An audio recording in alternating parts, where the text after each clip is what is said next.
la señora Diana Salazar dice en la entrevista de hoy, esto es más caliente que el pan de hoy en la mañana, entrevista en contacto directo.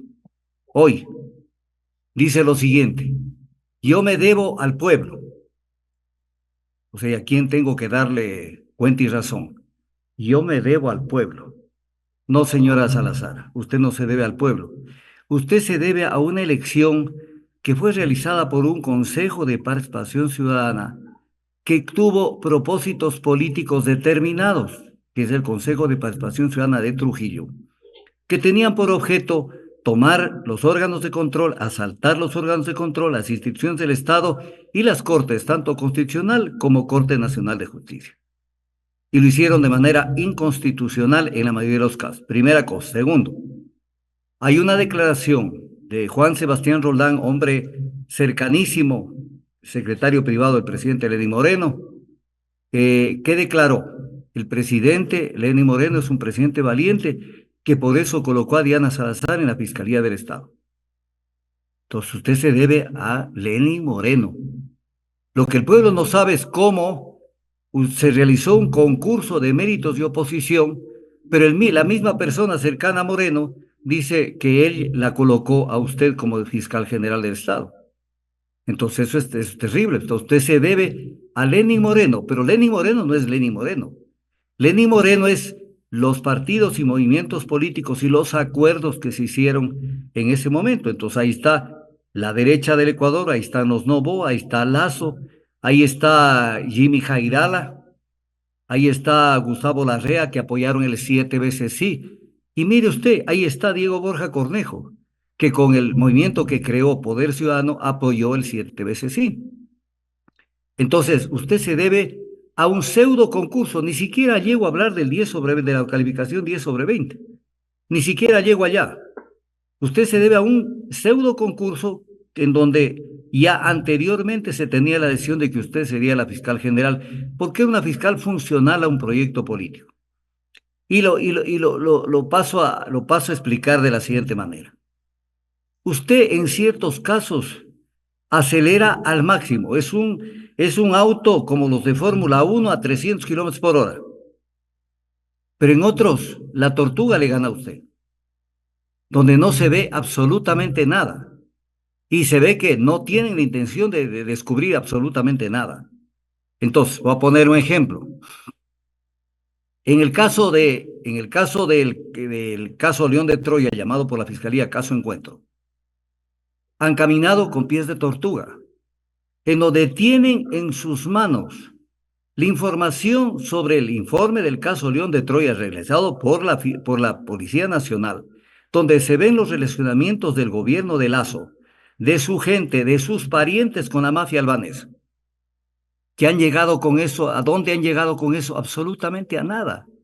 Entonces allí la velocidad, incluso hasta creo que están en reversa, ni siquiera están caminando hacia adelante. Entonces ahí no Investigación hay que dicho nada. sea de En el paso, tema y en otros temas es exactamente lo mismo. Voy a poner otro tema así, porque nos vamos a dedicar toda la mañana a hablar de este caso. Desde luego, si usted quiere, yo sigo hablando sobre el tema. doctor, pero Pero, sí vale resaltar el tema del caso Encuentro que nació a raíz de un informe policial, el León de Troya, que primero estaba investigando temas de narcotráfico y no es que sea cualquier cosa lo que se estaba investigando al gobierno de Guillermo Lazo, que tuvo a su cuñado Danilo Carrera vinculado con la mafia albanesa que es la principal exportadora, la principal comercializadora de droga en Europa.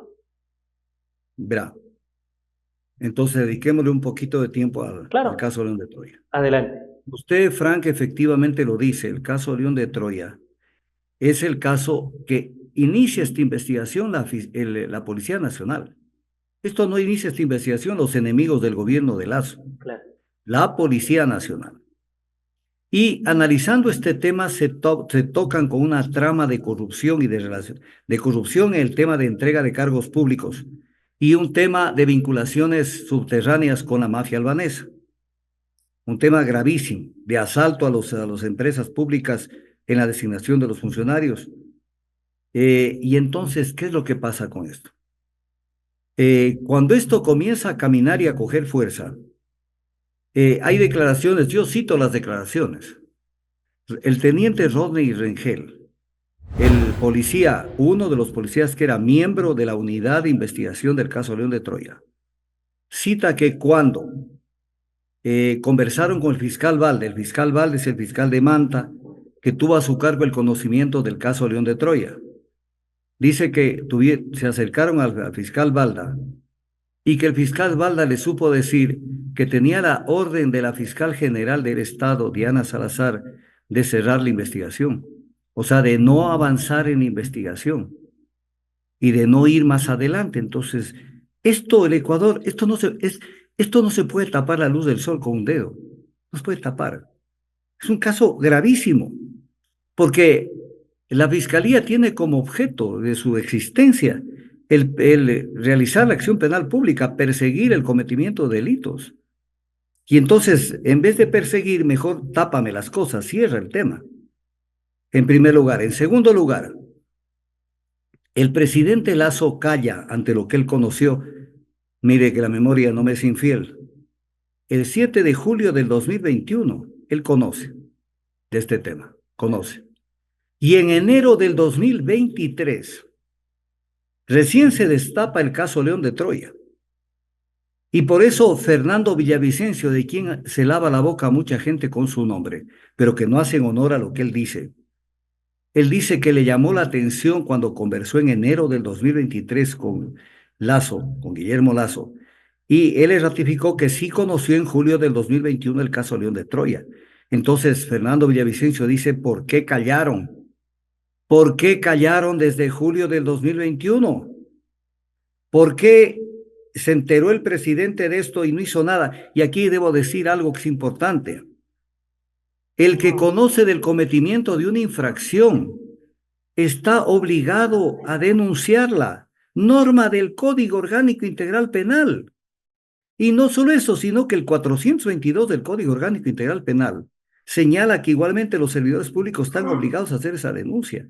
Y no denunciaron, entonces incumplieron con sus obligaciones y se quedaron callados. Pero no solamente fue eso, sino que pese a todo lo que se dijo, siguieron captando a través de personas que llegaban con determinados fines, captando puestos dentro de la administración del Estado. Doctor, Entonces, eso era un caso concreto de tráfico de influencias. doctor, Concretísimo, que además fácilmente probado. ¿Cómo se puede probar eso? Cuando se dice en la trama de corrupción que pedían cargos para tal o cual persona para ser designados, por ejemplo, el caso del ministro Manzano, el ministro de Agricultura. Entonces uno dice, le pidieron, pero tal vez no se concretó, pero ahí está el decreto ejecutivo donde Lazo lo nombra.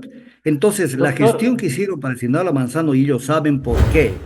A ¿Por qué propósito de querían que Manzano, Manzano esté? Dígame. justamente a propósito de Manzano, él fue ministro, Bernardo Manzano fue ministro de Agricultura del gobierno de Guillermo Lazo. Bernardo Manzano, quien fue uno de los altos dirigentes del grupo Novoa. Y él fue el que aumentó los cupos de exportación de banano. Y doctor, ahí hay esa vinculación porque gracias a este sistema Unibanano es que ahora el Ecuador ha llegado a exportar inclusive más droga a Europa que Colombia. Gracias a esos acuerdos, puede ser esos acuerdos oscuros o quizás tratar de ocultar el caso Encuentro justamente por Bernardo Manzano, que tenía relación con la familia Novoa, y no hablamos de una relación un poco significativa, sino era uno de los altos dirigentes de una de las empresas de la familia Novoa. A ver, Franco, lo que usted dice es correcto y lo voy a ampliar. Verá, tráfico de influencias que se prueba. Claro. Probado, o sea, probado porque se ejecutó el tráfico de influencias. En este y en otros casos. Probado. Para poner la persona que reparte el queso. ¿Qué quiero decir con reparte el queso? Reparte los cupos de exportación de banano. Entonces ellos saben por qué querían controlar quién tiene los cupos de exportación. Primero, competencia desleal, dumping, competencia desleal contra otros exportadores. O sea, poniendo el caso lo más benigno posible, competencia desleal. O sea, yo le doy un cupo de exportación a este grupo y no le doy a este otro grupo, que coja los bananos y los venda dentro del Ecuador. Así de sencillo se manejó el tema. Entonces le dieron a Manzano este tema. Pero mire usted, para que tengamos una idea, a Verónica Abad le están molestando por la supuesta tentativa de tráfico de influencias, ni siquiera tráfico de influencias probado, sino tentativa, Claro. cuando uno de sus hijos, cuando su hijo incide supuestamente en que se otorgue un cargo de periodista de una persona en la vicepresidencia de la República. ¿Qué tiene que ver un cargo de periodista con la designación de un ministro de Estado o con la plana mayor de Flopec o la plana mayor de empresas públicas que lo hicieron a través de Hernán Luque Lecaro? Eso es grave. Entonces, ¿y qué pasó con eso? Nadie dice nada. Todos callados y aquí no ha pasado nada. Pero cuando lo buscan con toda la acuciosidad a Rubén Cherres sobre este caso, que se supone era pieza clave para ver el grado de cómo estaba entramado este caso de corrupción y de la mafia albanesa, lo matan para que no hable, lo matan para que no hable y además capturan, recuperan su teléfono celular y no se sabe nada del teléfono celular de Rubén Cherres. Entonces, cuando la fiscal dice hoy en la mañana en contacto directo, tratando de justificar el allanamiento que hicieron a dos juezas de la Corte Nacional de Justicia. Dices que esto nos permite recabar celulares. Entonces pregunta a la señora fiscal general del Estado, ¿y para qué quieres recabar celulares? Para que en unos casos los refundan en el último de los escritorios o en otros casos los expriman esos celulares. ¿Para qué quieres recabar? ¿Qué hicieron con el celular de Rubén Cherres? Segunda cuestión. Claro. Le quitaron el celular a Danilo Carrera, allanaron su casa sabiendo que era la pieza clave del entramado de corrupción, allanaron la casa de Danilo Carrera. No, por lo tanto querían taparlo todo, entonces no es el tema de que quiero tener celulares. Entonces, ¿por qué? Porque en unos casos tienen el celular de Fernando Villavicencio. ¿Qué pasó con el celular de Fernando Villavicencio? Permitieron, hechos los de la vista gorda, se desentendieron, permitieron que ese celular vaya a parar en manos del FBI. El FBI no es una instancia de investigación penal en el Ecuador. No tenía nada que hacer el FBI. Y luego se pasaron con esto comiendo tiempo para no hacer uso del celular, siendo que esto es un delito.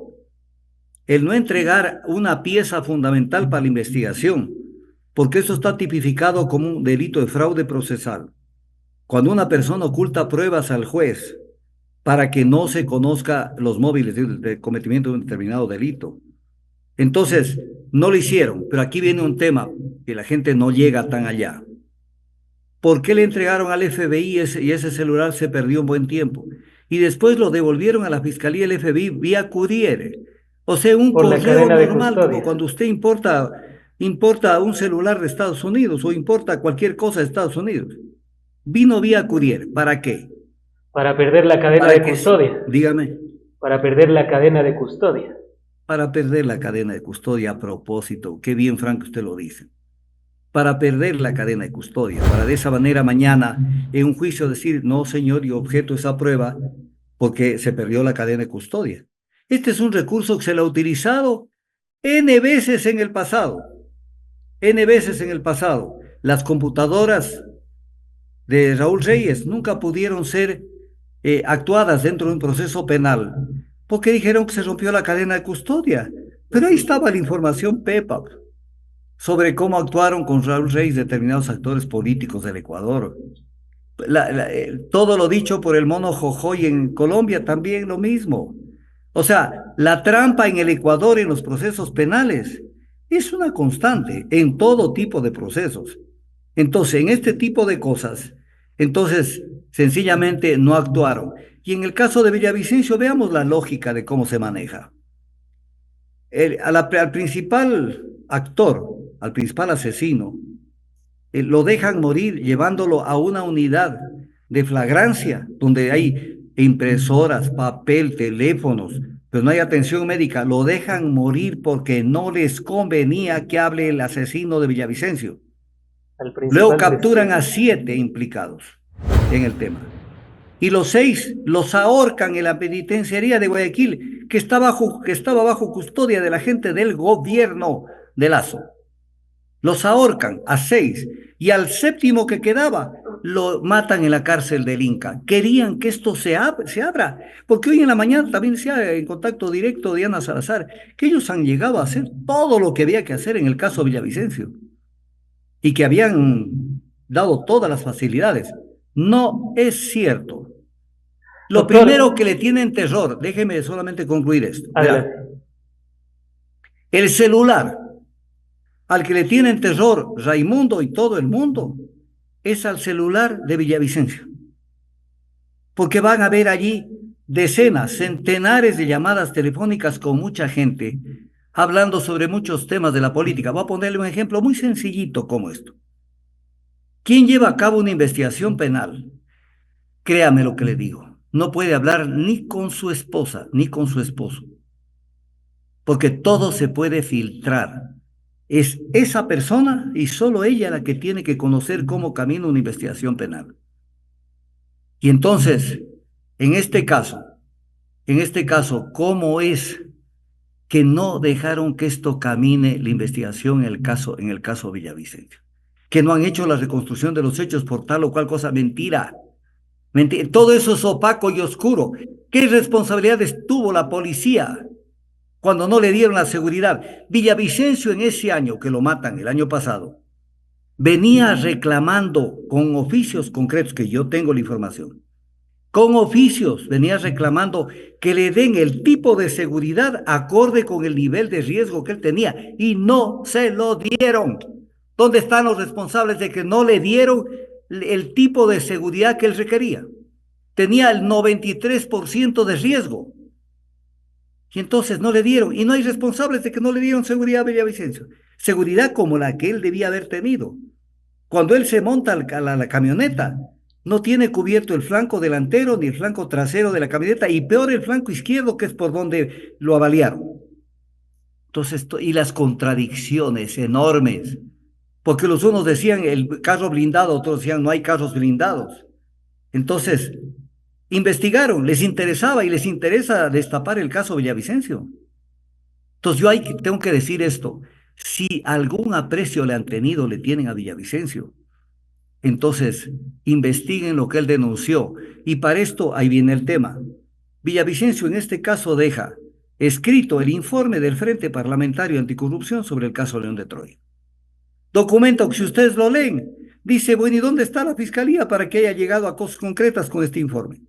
Entonces, es un apoyo etéreo a Villavicencio. Ya se fue. Es más, ya este 9 de agosto ya nadie se acordó de él, prácticamente nadie. Pero de lo que él dijo, ya no quieren saber absolutamente nada. Entonces, pero esto no queda ahí, sino que hay otro tipo de cosas también que hay que decir. Doctor, Sí, justamente, dígame. justamente tenemos algunas de las declaraciones que dio en entrevista Amanda Villavicencio. Y en la primera parte, no la podemos proyectar, pero en la primera parte dijo que no tenían certeza de nada con referencia al proceso que se está siguiendo por parte de la Fiscalía, inclusive que no había un expediente. Y doctor, en esa primera parte le quisiera preguntar, ¿ellas deberían de tener conocimiento y acceso por parte de la Fiscalía General del Estado para la investigación de la muerte de su padre? Ese es el primer punto y luego nos vamos con lo que dijo sobre el tema de los puertos y aeropuertos. Pero vamos primero por esta parte, doctor. Verá, este es el mismo caso de Wilman Terán, los voy a atar a los dos. O sea, una investigación penal, un proceso penal, es reservado para todas las personas, menos menos para las partes procesales, menos para los sujetos procesales, menos para los que están, que son parte del proceso, que están como en un partido de fútbol, menos por el equipo que está enfrentándose al otro equipo. Entonces ellos tienen que tener acceso a todo, porque no pueden confiar que las cosas las maneje la justicia o la fiscalía y que las maneje bien o mal tienen que tener acceso. Fíjese usted lo que acaba de decir hoy en la mañana, la fiscal general del Estado sobre el caso Wilman Terán. Verá lo que dijo. Dice, Wilman Terán está pidiendo tener acceso por lo menos tantas horas a su expediente. Entonces me pregunto, dice la fiscal, si él tiene abogados y los abogados están teniendo acceso, ¿para qué él quiere tener acceso? Pues porque le da la regalada gana, o es de interés de Wilman Terán conocer qué se dice sobre él, porque él tiene que estar pendiente de lo que digan, porque los abogados no han vivido lo que él ha vivido. Claro. Entonces no puede él estar a cada rato pidiendo una cita con los abogados, sino que tiene que estar al tanto de cómo está el proceso. El artículo 76, numeral 7, literal H de la Constitución. ¿Qué es lo que dice? Lo voy a leer porque es cortito. Y vea que está señalado en un sentido personal. Dice que es un derecho de una persona, en este caso Wilman Terán, independientemente que tenga un tal o cual abogado, presentar de forma verbal o escrita las razones o argumentos de los que se cree asistida. Y viene lo concreto, y replicar los argumentos de las otras partes, presentar pruebas y contradecir las que se presenten en su contra. Constitución de la República. Esto es lo que se conoce en el derecho penal como el derecho de contradicción que se parte del derecho a la defensa. Entonces, si usted tiene derecho a esto, ¿quién es el que más sabe cómo vivió su vida? Y él puede orientar a sus abogados a decir lo que se deba decir en defensa de su causa. Es Wilman Terán, pero no puede decir la fiscal que Wilman Terán es la persona que tiene que decidir, o él tiene acceso o él tiene acceso al proceso de investigación, o sus abogados. Él tiene derecho y sus abogados, no solamente él, ni solamente sus abogados. Y lo que usted me está reproduciendo de Ecuavisa, esto no tiene sentido, lo que dijo. Porque esta frase de lo que ella dijo y de mañana no causa ningún efecto ni tiene sentido. Lo concreto es que pongan la frase exacta a lo que él dijo sobre Wilman Terán. Eso es lo importante. Entonces, Wilman Terán tiene derecho a conocer. Si a usted le acusan del cometimiento de tal o cual delito, voy a ponerle un ejemplo, le acusan a una persona que ha cometido cohecho en tal o cual contrato que firmó la administración pública y tiene sus abogados, la persona acusada tiene derecho a conocer todo lo que se diga en su contra y también sus abogados. Y conversar con sus abogados y decir, vea, ponga atención que en el expediente acaban de ingresar tal escrito diciendo que yo he hecho esto y no es así, y le demuestro que no es así por esto y por esto otro. Es una comunicación continua entre la persona imputada o acusada del cometimiento de un delito, en este caso imputada, no hay sentencia contra Wilman Terán, que tiene que estar en contacto con sus abogados, pero los dos tienen derecho al expediente, pues. ¿Qué se inventa la señora Salazar? Que la persona acusada, imputada del cometimiento de un delito, no tiene derecho a su expediente, porque sus abogados ya lo tienen. O sea, por favor, o sea, eso es el colmo de los colmos. Usted por lo menos antes de morir, lo mínimo que debe tener derecho a saber por qué lo matan. Entonces, vea, ahí tiene una perla de las tantas dichas en la mañana de hoy. Entonces, cuando esto sucede, uno dice, hay justicia en el Ecuador. Si la justicia no es selectiva y va contra todos, usted dice, bueno, aquí actuaron de esta manera, acá está, y está bien. Están con un proceso, con una actitud y con un sistema de ejercicio de la acción penal pública riguroso y excesivo, pongamos, pero con todos. Pero no en estos me hago el loco. Hernán Luque Lecaro se va del país el 9 de enero del 2023 por la puerta grande y recién el 20 de enero le tiran prisión preventiva, por favor. ¿De qué estamos hablando? ¿De qué estamos hablando? Entonces, Doctor, eso es ser rápido y expediente en los temas. No estoy doctor, oyendo lo que está diciendo.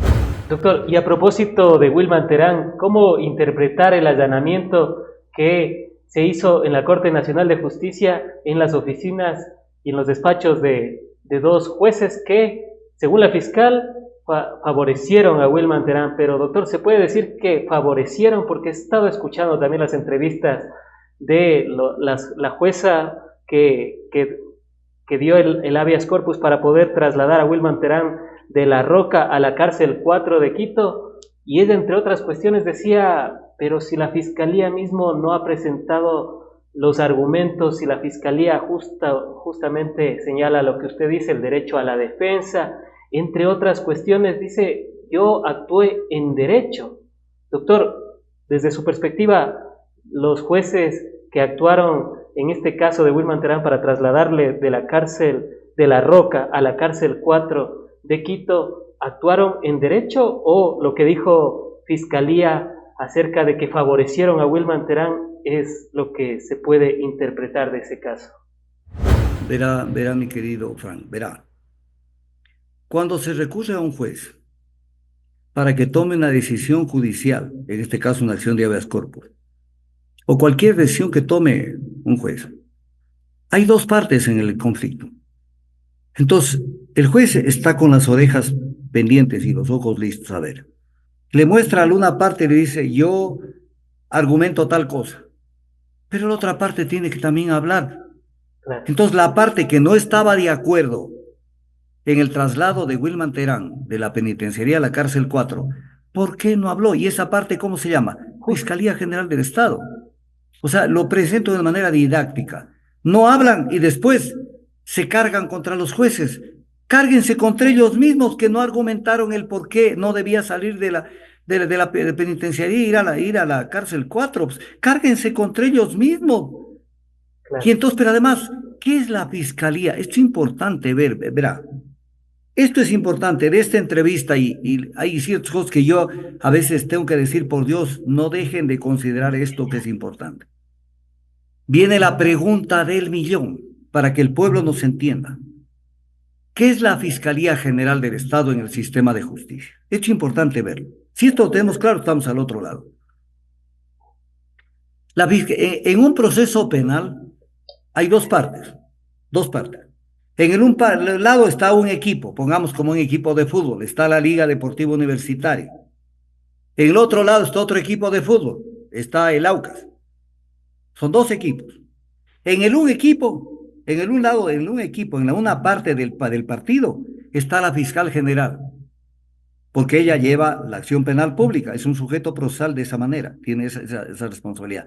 Están los acusadores particulares, está esa gente, ¿no es cierto? Pueden estar incluso instituciones del Estado. Pongamos que hay un perjuicio en un contrato con el Ministerio de Energía. Entonces, ahí tiene que estar el representante del Ministerio de Energía. Tiene que estar el Procurador General del Estado en la parte de la acusación para ver que las cosas se hagan. Ese es un equipo. En el otro equipo están los imputados, están los que tienen que defenderse. Muchas veces puede estar el defensor público cuando no hay una defensa de alguno de los involucrados y toda persona tiene derecho al servicio profesional y un abogado. Entonces son dos equipos que se enfrentan. Entonces la fiscal no es más que una parte de un equipo que se enfrenta al otro. ¿Y quién es el que da justicia en un campo de fútbol? El árbitro. El árbitro es el único que tiene que decir ¿es así o no es así? ¿Hubo penal, no hubo penal, hubo offside, no hubo offside? Y así terminó el partido. Es el árbitro. En el caso de la justicia penal, y lo mismo de cualquier justicia, es el juez. Entonces, cuando una fiscal, que es parte de un equipo, se pone a allanar la casa del árbitro, la casa de los jueces, porque no le gusta tal o cual actuación, se le confundieron los papeles entonces a la fiscal. Porque cree que ella está sobre el árbitro. ¿Qué tal que mañana un jugador de fútbol de la liga haga algo contra el árbitro? Entonces el árbitro va a decir, estás loco, tú eres un jugador, tú estás acá. Yo he de saber si cobro penal, no cobro penal, si tomo tal o cual decisión. Entonces se le equivocaron los papeles a la fiscal. La fiscal cree que ella es la que tiene el sartén por el mango y está equivocada. Ella tiene que formular sus actos, sus decisiones, sus pedidos, sus petitorios, sus dictámenes, sujetándose a la norma, sujetándose a la ley. Y es el juez el que tiene que tomar la decisión, no ella.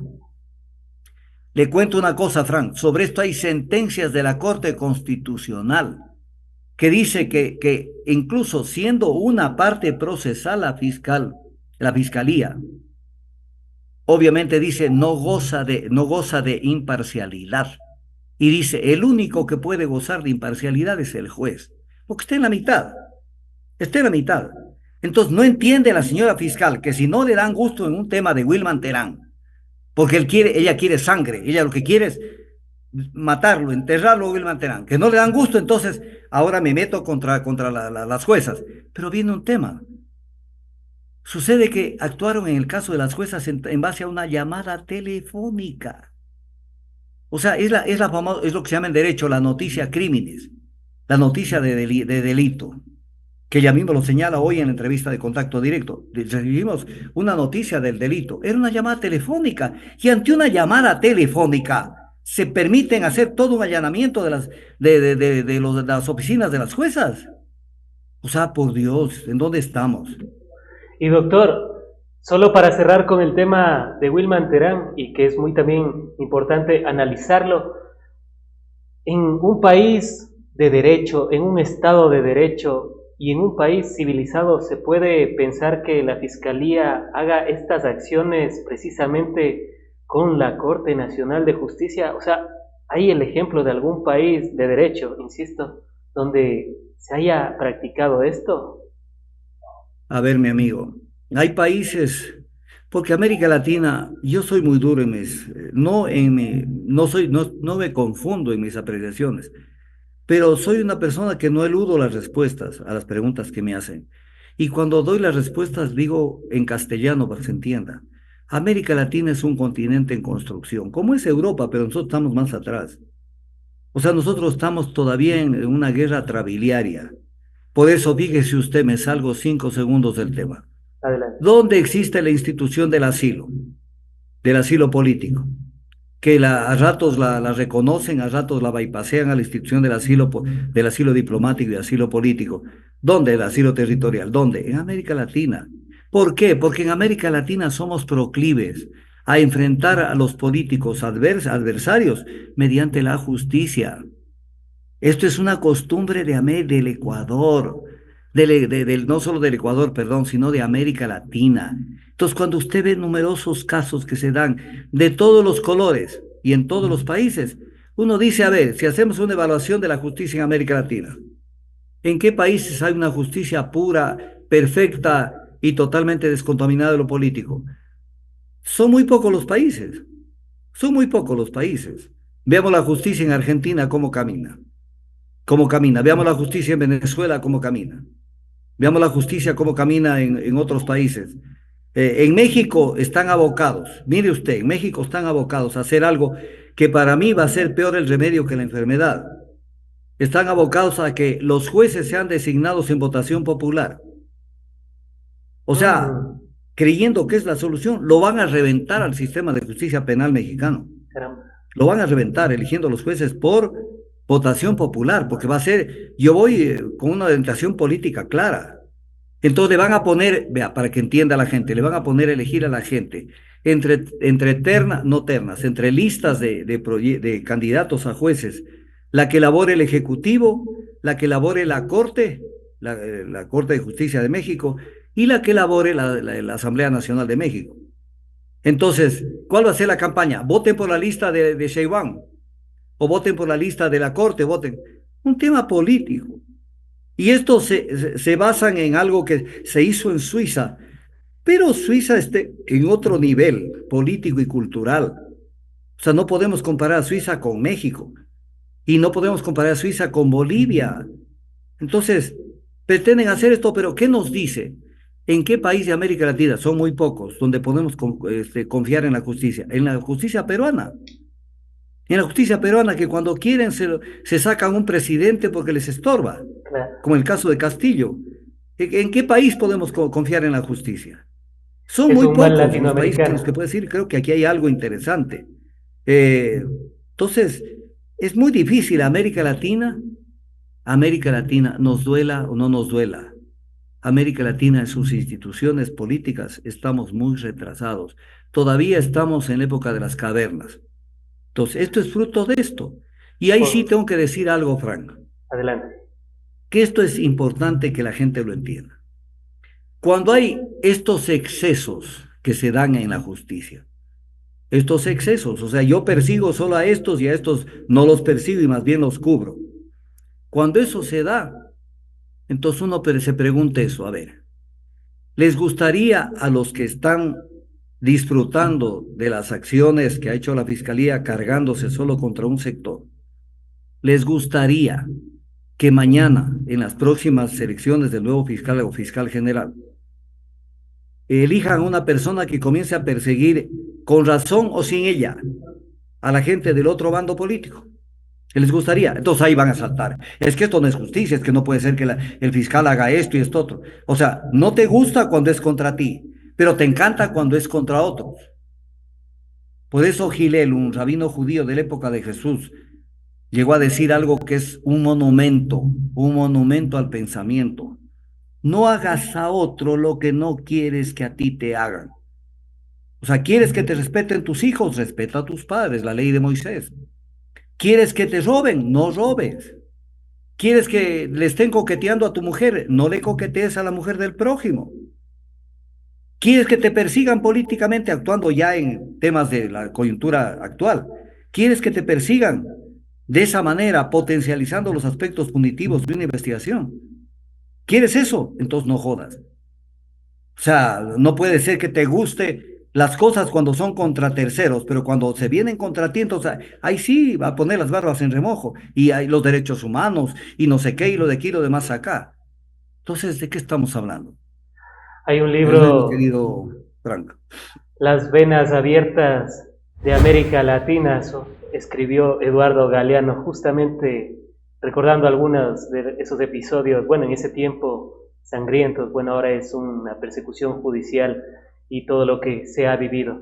Y yo justamente era revisando si la Fiscalía en alguna parte había allanado las oficinas de alguna Corte Nacional de Justicia y bueno, hasta el momento no he visto esos casos. Quizás Ecuador sigue siendo pionero en ese tipo de actuaciones, asaltar una embajada, allanar unas oficinas de una Corte Nacional de Justicia, y bueno, creo que vamos a seguir siendo pioneros en algunos temas que a nivel internacional seguramente nos da una vergüenza total. Doctor, para volver al tema de Villavicencio, y ya que tenemos para proyectarle lo que lo que dijo Amanda Villavicencio, que también se encontraba con su hermana en una entrevista con Carlos Vera hace pocos días, no debe ser más allá de unos 10 días, y hablaba precisamente del negocio de los puertos, de los puertos de donde sale la droga.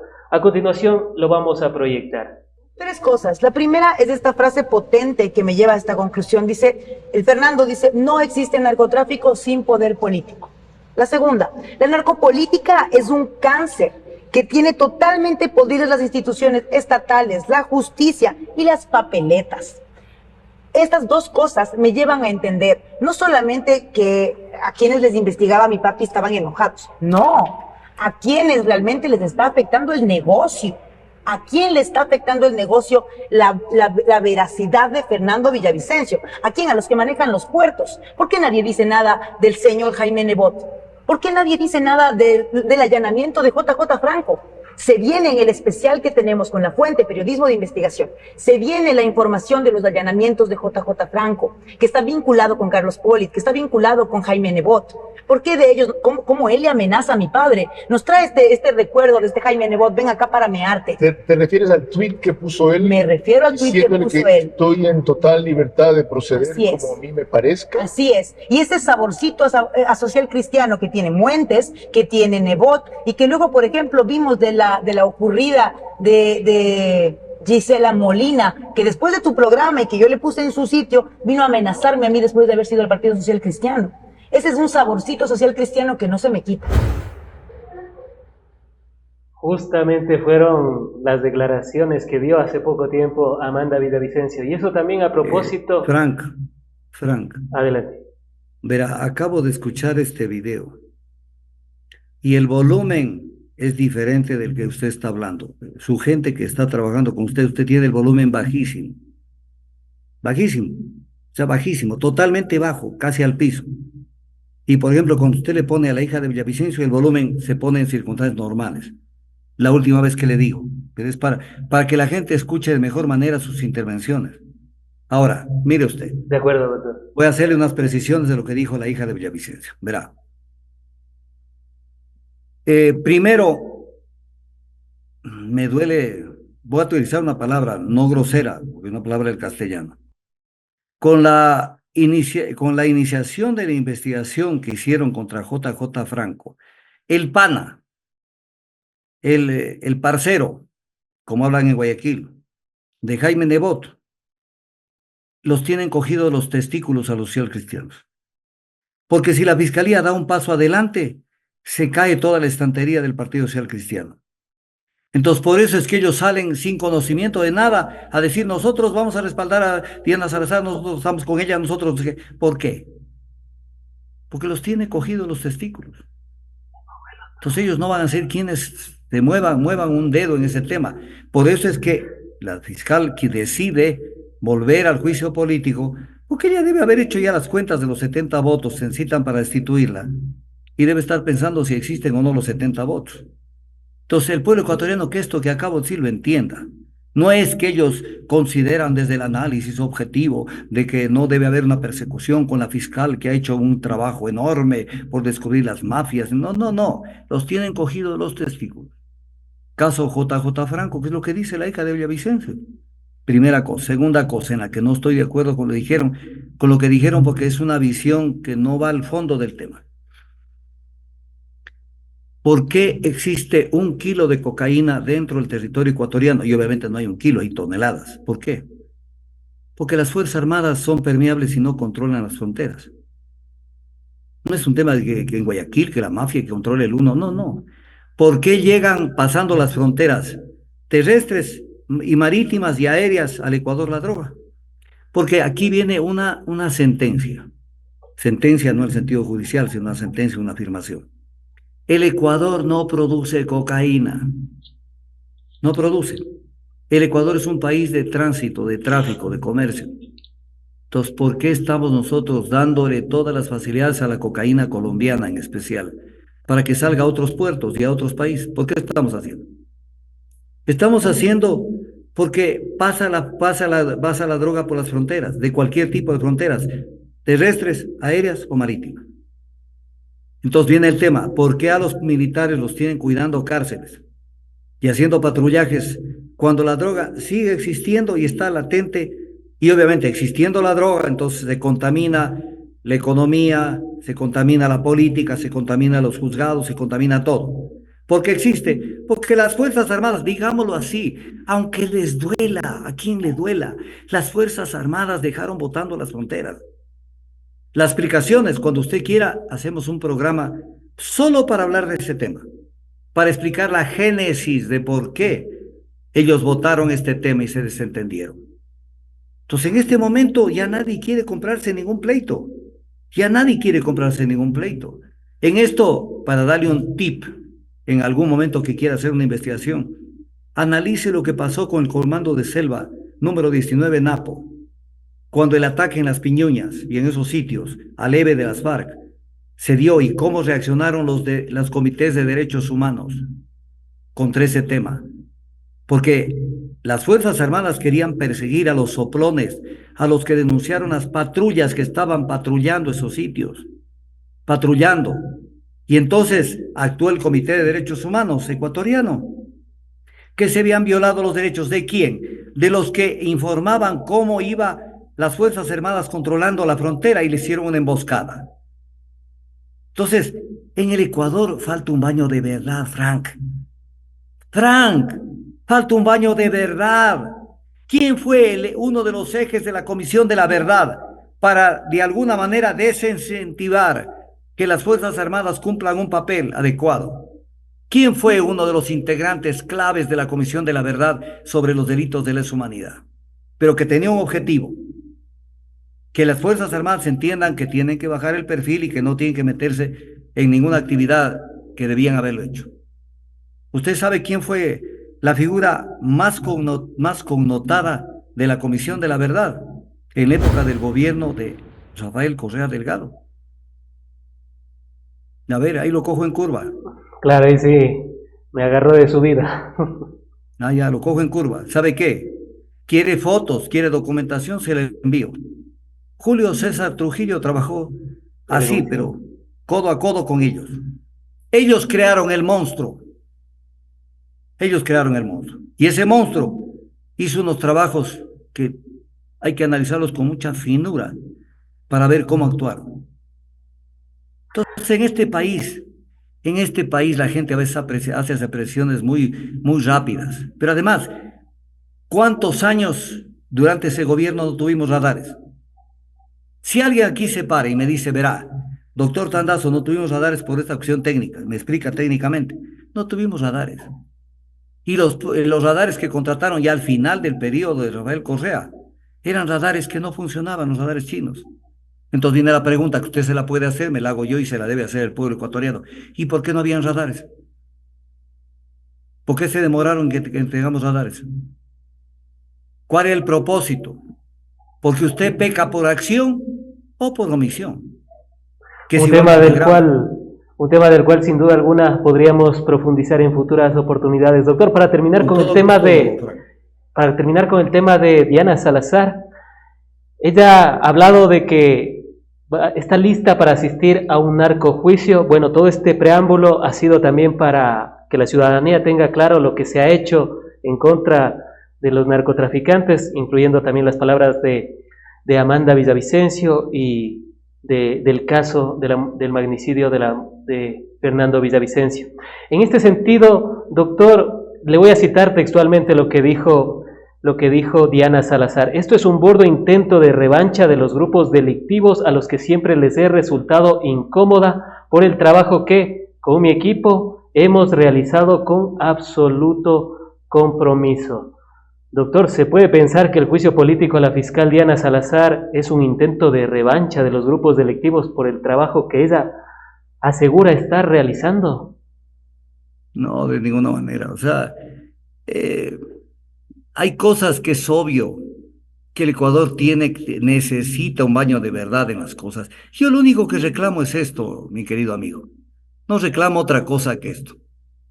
¿Por qué en unos casos existe rapidez para la investigación y profundidad de la investigación penal y en otros brilla por la ausencia? Entonces, mire usted, ella dice, voy a un narcojuicio, ¿ok?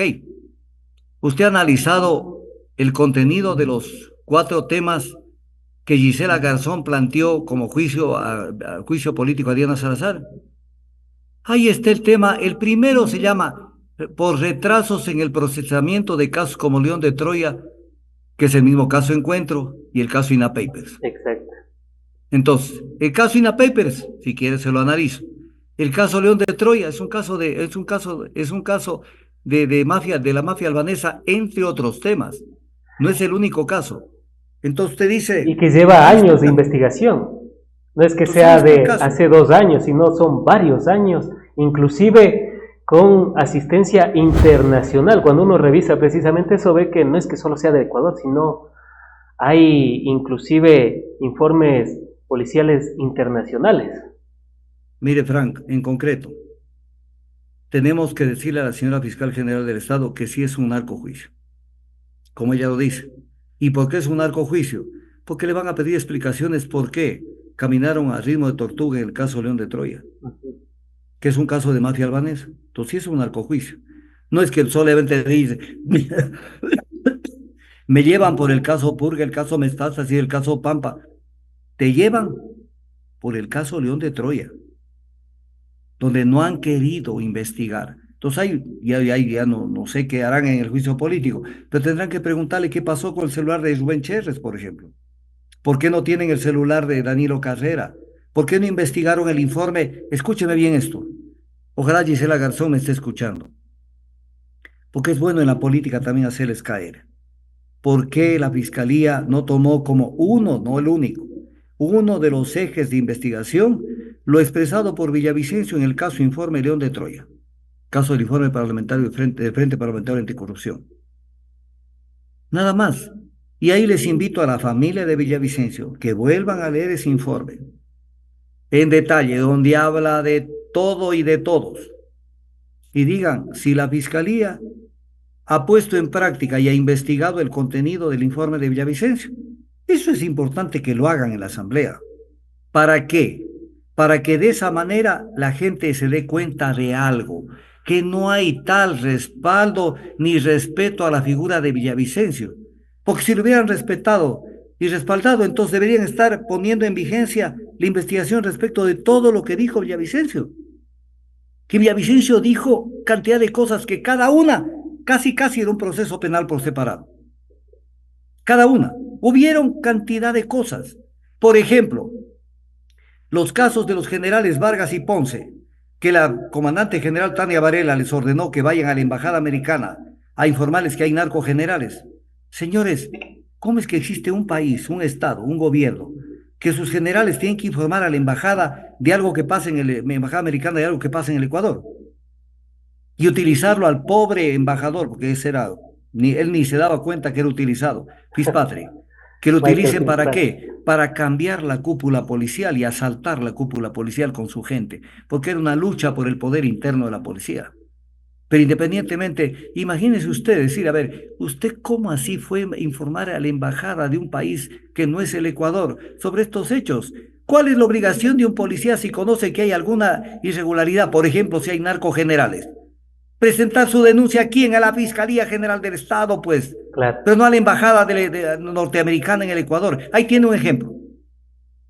Ahí tiene un ejemplo, Frank. Y ese paternalismo con Estados Unidos, cuando uno escucha las declaraciones no solo de Fiscalía, sino de algunas entidades del Estado que piden asistencia a Estados Unidos, sin duda alguna, en algún momento podríamos profundizar de por qué eso es una nueva forma de neocolonialismo, por ejemplo. Doctor, la última de la fiscal, y es el pronunciamiento de ADN, el movimiento de Daniel Noboa, que dice que respalda a la fiscal Diana Salazar. Y doctor, en ese sentido le pregunto, quizás ADN respalda a la fiscal Diana Salazar porque hace pocas semanas la cuñada del ministro de Agricultura, de Daniel Noboa, fue encontrada con 3 toneladas de droga, inflagrante, con las manos en la masa, o mejor dicho, con las manos en la droga, pero, o sea, fue retenida un momento y después salió en libertad. Ahora ese proceso parece haberse perdido en el olvido y no hay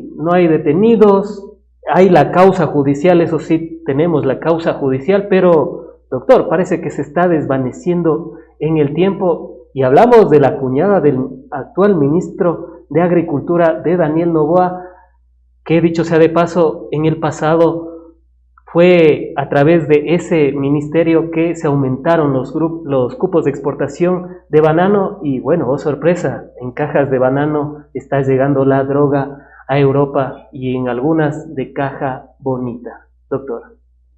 Vea, el tema es lo mismo que lo he dicho dentro del concepto global. O sea, es una investigación, porque ella no es la justicia, esto hay que dejarlo bien claro ante la gente.